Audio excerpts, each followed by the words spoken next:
Well, I'm joined now by Paul Slavin from Devon and Somerset Fire and Rescue. You've said that this is the worst road traffic collision anyone can remember. What is the scene? That's correct. It is an incident involving about 26 vehicles, including 6 lorries. There are reports of up to 30 casualties, including 10 people with what's described as life-changing injuries. So it is an incident of incredible magnitude, really, that I certainly can't remember in my time with the fire service. What was the scene that greeted firefighters when they arrived? Well, they were met on scene by a motor vehicle collision. At least 4 of the vehicles were on fire, including 2 lorries. 4 people had to be cut out of vehicles using hydraulic rescue equipment. There were the casualties immediately kind of apparent to firefighters and the other emergency services. So it would have been a very difficult incident to have dealt with. Are you aware of there being casualties in the cars that were on fire? Were there still people in the burning cars when the firefighters arrived? I'm not aware of that. I know that there were casualties that had to be removed by firefighters, but I don't know if those were the same vehicles that were on fire. And we've had one report of wet weather there tonight and foggy. What were the conditions as far as you were aware of it?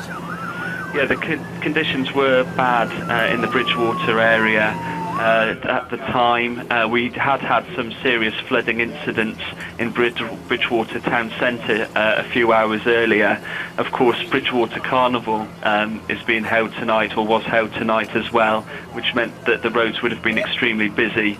So those would have made driving conditions quite difficult. What's the latest situation on the road at the moment? Are there still people trapped in their cars?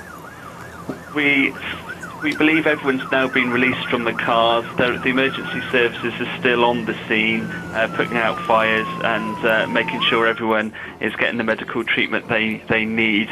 The M5 is closed and is likely to be closed for at least another 24 hours, and the police are working hard to try to remove some of the tailbacks that have built up and get those vehicles turned round and allow them to leave the scene.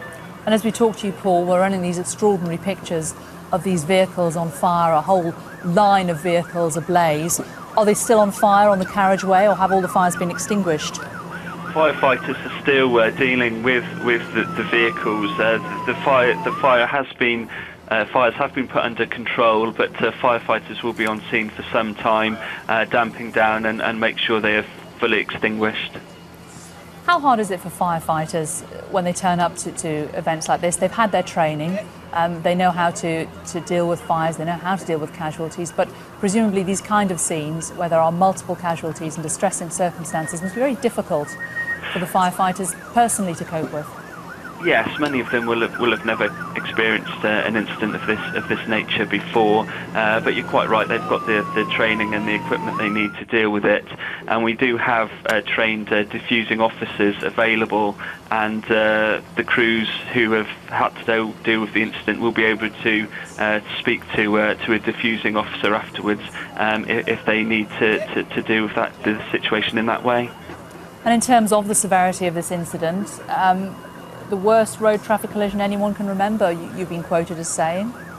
That's right. There's not been an incident of this magnitude in Somerset for some time. The amount of vehicles involved and unfortunately the casualties that have occurred is unique in recent years.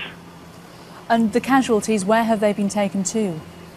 They've been taken to hospitals in the immediate area, particularly in the larger towns around the area of the accident.